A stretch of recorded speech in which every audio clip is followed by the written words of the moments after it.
안녕하세요.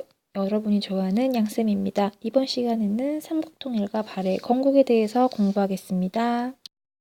먼저 삼국과 여러 나라의 관계를 먼저 알아보도록 하겠습니다.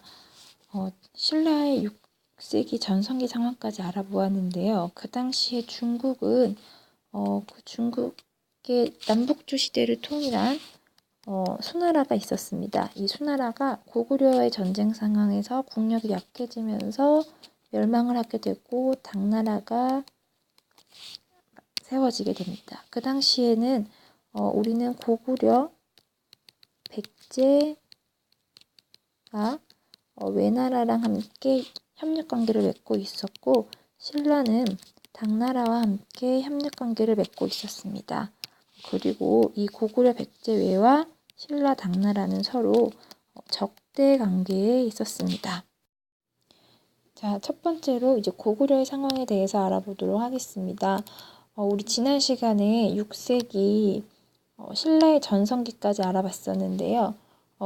그 당시에 이제 고구려의 상황에 대해서 알아보도록 하겠습니다. 고구려는 큰 영토를 차지하면서 중국과 맞서는 역할을 했었는데요. 중국을 통일한 후 세력을 넓히고 있던 수나라가 고구려를 침략해옵니다. 이러한 수나라의 군대를 유인책을 통해서 살수에서 공격하여 무찌른 장군이 바로 을지문덕의 살수대첩입니다. 을지문덕 장군의 살수대첩 모습은 디지털 교과서의 동영상으로 자세히 확인하고 오세요. 잘 확인하고 왔나요? 결국 이렇게 고구려 공격에 실패한 수나라는 결국 큰 피해를 입고 물러나면서 국력이 약해져서 멸망하고 맙니다. 그렇지만 그 수나라를 뒤이은 당나라도 고구려를 침략합니다.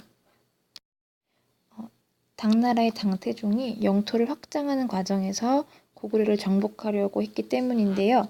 이때는 고구려의 안시성에서 병사와 백성들이 힘을 합쳐 당을 물리치기 위해 전투를 준비하고 공격을 막아냈습니다.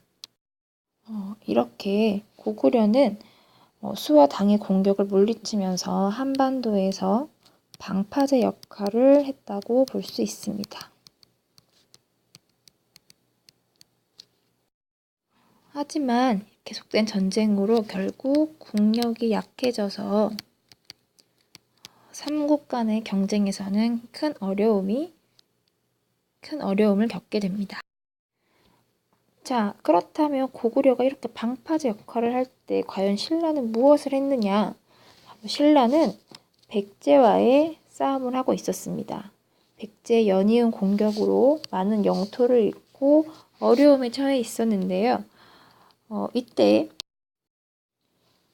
선덕여왕이 불교 정책을 펼치면서 황룡사 구축 목탑을 세우고 국민의 정신을 통하여 백제의 침입을 막아내고자 했습니다. 그리고 신라는 이 위기를 벗어나고자 김춘추를 고구려에 보내서 도움을 요청하려 했지만 고구려부터 이 군사 지원을 받지 못한 김춘추는 결국 당나라의 군사 지원을 받아 백제를 공격하려 했습니다. 이렇게 신라와 당의 연합이 이루어지게 됩니다. 근데 이때 당태종은 신라의 제안을 받아들인 이유가 무엇일까요? 바로 이 당나라가 그 당시 고구려에게 패배하였기 때문에 다시 고구려를 치기 위해서 신라와 힘을 합쳤다고 합니다. 자, 그러면 이제 이 신라가 어떻게 삼국을 통일해 가는지 그 과정을 살펴보도록 합시다. 신라와 당의 연합군은 가장 먼저 백제를 공격합니다. 그 당시 백제는 정치가 혼란하였기 때문에 이 신라와 당의 연합군을 막을 준비가 되어 있지 않았는데요. 이때 백제의 계백이 군사 5,000명으로 신라의 김유신이 이끄는 군사 5만 명과 전투를 벌였습니다. 백제의 강한 저항 때문에 처음엔 힘들었지만 결국 화랑들의 활약에 힘입어 신라가 승리를 하게 되고 백제는 멸망을 하게 됩니다. 자, 그렇다면 백제를 멸망시킨 신라가 다음으로 가야 할 곳은 어딜까? 그렇지, 바로 고구려를 향했습니다. 하지만 이 고구려는 이 나당 연합군을 굉장히 잘 막아냈는데요. 이렇게 된 계속된 전쟁으로 결국 힘이 약해져서 왕보다 강한 힘을 가지고 있던 영계소문이 죽고 나서 내부 권력 다툼이 일어나는데요. 이러한 상황을 놓치고 있지 않던 신라와 당의 연합군이 다시 공격을 해서 결국 고구려도 멸망하게 됩니다. 자, 이렇게 삼국시대에서 백제와 고구려가 멸망을 했습니다. 그런 다음에 드디어 속셈을 드러낸 당나라가 이 한반도 전체를 차지하려고 시도합니다. 그래서 이번에는 당나라와 신라가 싸우게 됩니다. 하지만 이 신라는 백제, 고구려, 유민들과 함께 당을 몰아내기 위한 전쟁을 벌였고 결국 당나라의 대규모 군대를 끈질기게 맞서 싸워 승리를 거두게 되고 676년에 신라 문무왕이 당의 군대를 몰아내고 삼국통일을 이루게 됩니다. 이 신라의 삼국통일은 고구려, 백제, 신라 사람들을 하나로 모았다는 데에서 새로운 민족 문화가 발전하는 기반이 되었다는 점에서 큰 의미가 있지만 그 과정에서 당나라의 힘을 빌렸다는 아쉬운 한계점도 있습니다. 자, 그렇다면 이렇게 백제와 고구려 유민들은 신라에게 나라가 멸망당한 뒤에 과연 어떻게 했을까요? 여러분이 이야기했던 것처럼 가만히 있지 않았습니다.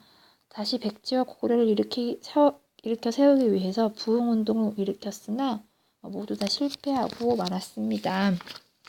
하지만 고구려 유민이었던 대조영이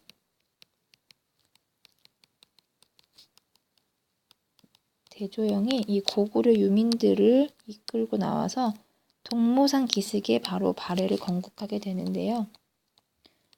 698년에 발해를 건국하게 됩니다. 이 발해에 관련된 여러 나라의 기록이나 유물을 통해서 발해가 고구려를 계승했음을 알 수가 있는데요. 이 발해는 점차 고구려의 옛 땅 대부분을 차지하면서 이 고구려의 기성과 문화를 잘 이어받았다고 합니다. 자, 그러면 이 통일된 신라의 모습이 어땠는지 한번 살펴보도록 합시다. 먼저 백제와 고구려 유민들을 통합하는 정책을 펼쳤습니다. 그리고 이 통일된 신라의 기틀을 마련하기 위해서 여러 가지 제도를 새롭게 정비했습니다. 그리고 당나라, 일본, 서역 등과 활발히 교역을 하였습니다.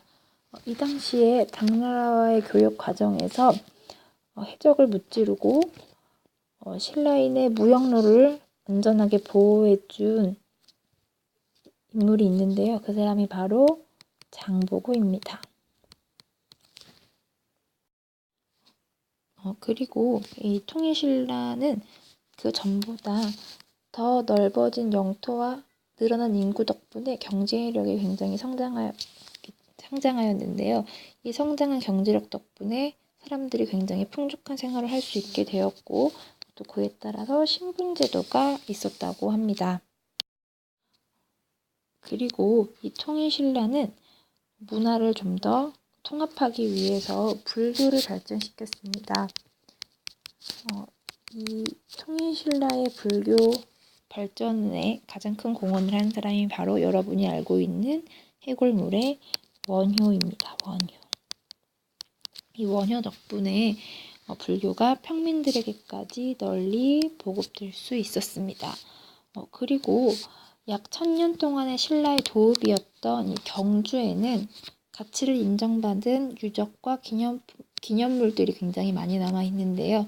그 덕분에 세계문화유산으로도 등재될 수 있었습니다.